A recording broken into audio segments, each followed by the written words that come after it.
जय श्री कृष्णा, राधे राधे। बांके बिहारी जी ने जो लीला हमारे साथ की थी, तो मैंने कल की वीडियो में आपको वो बताई थी।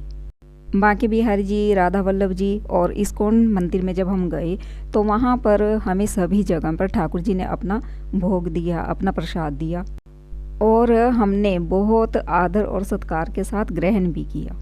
क्योंकि देखिए, भगवान जिन पर प्रसन्न होते हैं, जिन पर उनकी कृपा होती है, तो भगवान का प्रसाद भी उसे ही नसीब होता है। ये भी किस्मत वालों को ही नसीब होता है। तो मैंने कल आपको बताया था कि इस्कॉन मंदिर में जब हमें भगवान का प्रसाद मिला तो उन्होंने लेने से मना कर दिया था और वो कहने लगी कि मैं तो अपने पैसे देकर ही खाऊंगी, जो भी कुछ भी खाऊंगी। लेकिन उन्होंने कहीं पर भी प्रसाद नहीं लिया और ना ही उन्होंने खाया। तो सिर्फ राधा वल्लभ जी के यहाँ पर प्रसाद लिया था, खीर जो हमें प्रसाद में मिली थी, और वो भी बार बार कहने से। फिर हम जहाँ पर हम ठहरे हुए थे, जब हम वहाँ पर पहुँचे तो वहाँ पर भी खाना जो था, मतलब वो ख़त्म हो चुका था। तो उनका एक टाइम फिक्स होता है, तो वो उसी टाइम पर ही देते थे। लेकिन मैं और जो मेरे साथ और भी थी, तो हमने बाहर ही खा लिया था। हमने दूध पी लिया था और भी जो कुछ खाया हमने, तो हमारा पेट भर गया था। हमें मतलब भूख नहीं थी बिल्कुल भी। फिर बिहारी जी ने क्या लीला की कि जहाँ पर भी कुछ भी हम खाते तो वो नहीं खाती थी, लेकिन हमने जो भी हमें मिलता था या हमारा जो भी मन करता था हम उसे खाते थे। तो जो मेरे साथ थी उन्होंने भी देखा कि भी बिहारी जी भी नहीं चाहते कि हम भूखे रहें, और उन्होंने भी फिर खाना शुरू कर दिया। वो भी कहने लगी कि जो बिहारी जी की इच्छा है वही होगा। तो अगर कर्ज भी चढ़ना होगा तो चढ़ जाए बेशक, लेकिन जब बिहारी जी हमें खिला रहे हैं, वो कहते हैं कि भाई भूखे मत रहो, तो हम क्यों रहें फिर भूखे।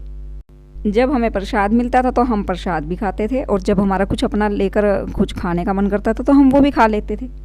इस तरह से हम बिहारी जी के दर्शन किए, मतलब बहुत अच्छे से हमारे 3 दिन निकले। तो जब हम वापस आने लगे, फिर वो कहने लगी कि बिहारी जी आपको भूखा नहीं रख सकते बिल्कुल भी। उन्होंने कहा कि मैंने आपसे कहा था कि हम कहीं पर भी लंगर नहीं खाएंगे, प्रसाद नहीं लेंगे, लेकिन आपको तो बिहारी जी खुद ही दे देते हैं, खुद ही खिलाते हैं। वो तो बिहारी जी का इतना प्यार बरसा हम पर कि हमें उन्होंने खुद आकर प्रसाद दिया, हमें जरा भी भूखा नहीं रहने दिया। मतलब आप यकीन नहीं करेंगे कि इतने में मैं खा भी नहीं पाती थी, इतने में कुछ और आ जाता था। वो कैसे कि जब या तो हमें खुद कुछ मन कर जाता था हमारा कुछ खाने का, तो या फिर हम मंदिर में जब पहुंचते थे तो वहाँ से हमें प्रसाद मिल जाता था। मैंने उनसे कहा कि जब हमारे बांके बिहारी जी खुद चाहते हैं कि भूखे नहीं रहना, और जो प्रसाद तुम मिल रहा है वो मेरा भोग है, मैं दे रहा हूँ, फिर पाप पुण्य के चक्कर में क्यों पड़ना। अगर वृंदावन आकर भी इन्हीं सब बातों में ही रहना है कि पाप पुण्य क्या है, कर्ज चढ़ जाएगा, उतर जाएगा। अरे अगर आपने खुद अपनी भक्ति नहीं करनी है तो किसी दूसरे को तो मत आप कुछ भी कहो। अगर आपने नहीं खाना है तो मत खाओ। वैसे तो इंसान को हर समय भगवान का नाम लेना चाहिए, और कम से कम जब वृंदावन गए हो तब तो ठाकुर जी का नाम जप लो, तब तो अपना जो महामंत्र है उसका जप कर लो। क्या पाप पुण्य कर्ज इन्हीं चीज़ों में उलझे हुए हो। अब उसके बाद से मेरा किसी के साथ जाने का मन नहीं करता। जब मुझे ठाकुर जी बुलावा देते हैं तो मैं चली जाती हूँ, लेकिन हाँ, सिर्फ मैं अपनी फैमिली के साथ ही जाती हूँ। अगर आपकी भक्ति में कोई इस तरह से रुकावट डाल ले या इस तरह से कोई आपको ज्ञान दे कि ऐसा मत करो, ऐसा करो, अरे जो मन करता है, जो ठाकुर जी करवा रहे हैं वो सब कुछ सही है, जो मन कहे वही करिए। भक्ति में कभी भी दिमाग इस्तेमाल नहीं होता, वहाँ पर दिल लगाया जाता है, दिल से भक्ति की जाती है। अगर ठाकुर जी का प्रसाद खाने से आपको ये लगता है कि कर्ज चढ़ जाएगा, तो जहाँ तक मैं मानती हूँ आपकी वो भक्ति नहीं है। अब मैं जब भी वृंदावन जाती हूँ तो मैं अपनी फैमिली के साथ जाती हूँ, क्योंकि मैं ऐसे लोगों के साथ पाप पुण्य इन सब बातों में अपना टाइम खराब नहीं करना चाहती। क्योंकि वृंदावन जाकर मैं सब कुछ भूल जाती हूँ, खुद को भी भूल जाती हूँ। और सच कहूँ तो जो मेरे बिहारी जी की परीक्षा ले या जो उनको बुरा कहे, तो मुझे ऐसे लोगों की ज़रूरत नहीं है। मतलब मेरा ऐसे लोगों से ना फिर बात करने का भी मन नहीं करता। और वृंदावन जाकर जितनी हो सके आप पैदल चलिए ताकि आपकी परिक्रमा हो सके। उन्होंने मेरे साथ एक ये भी किया, ठाकुर जी ने ये भी लीला ऐसी दिखाई, अपनी कृपा ऐसी बरसाई हम पर कि बिहारी जी का जहाँ मंदिर है तो वहाँ पर, ये तो आप भी सभी जानते हैं, जो भी भक्त वृंदावन गए हैं बिहारी जी के दर्शन करने के लिए गए हैं, तो वहाँ पर उन्होंने देखा होगा कि कितने श्रद्धालु आते हैं। इतना ज़्यादा रश होता है कि ई रिक्शा या ऑटो रिक्शा का निकलना थोड़ा मुश्किल होता है वहाँ पर। तो ठाकुर जी ने क्या लीला की कि वो बार बार मुझसे कहने लगे कि रिक्शा कर लो, रिक्शा कर लो। तो मैंने उनसे कई बारी कहा कि यहाँ पर अगर हम रिक्शा कर भी लेंगे तो उसमें यहाँ से निकलना थोड़ा मुश्किल हो जाएगा, क्योंकि इतने में हमें जहाँ से भी रास्ता मिले तो हम आगे निकल जाएंगे। लेकिन ना उन्होंने कुछ दूर, वो चले ज़रूर हैं, लेकिन कुछ देर बाद उन्होंने ना थोड़ा सा जो फेस इम्प्रेशन थे तो वो मतलब अलग ही थे। मुझे ना ठाकुर जी अपने आप ही अंदर से कुछ ऐसा रियलाइज़ करवा रहे थे कि आगे से मैं जब भी आऊँ तो सिर्फ अपनी फैमिली के साथ आऊँ। और क्योंकि मेरी फैमिली जानती है कि भाई ठाकुर जी जो कर रहे हैं सब अच्छा कर रहे हैं, सब उनकी लीला है, ये उनकी मर्जी से हो रहा है। और देखिए जो फैमिली होती है वो सभी कुछ समझती है, सभी कुछ जानती है, लेकिन ना हम दूसरों को कुछ नहीं कह सकते। जबकि मैंने उनसे कहा कि अगर आप ऑटो रिक्शा करना चाहें, ई रिक्शा करना चाहें तो बेशक आप कर लीजिए, लेकिन मैं अपना जितना हो सके मैं चलना चाहूँगी ताकि मेरी परिक्रमा हो सके।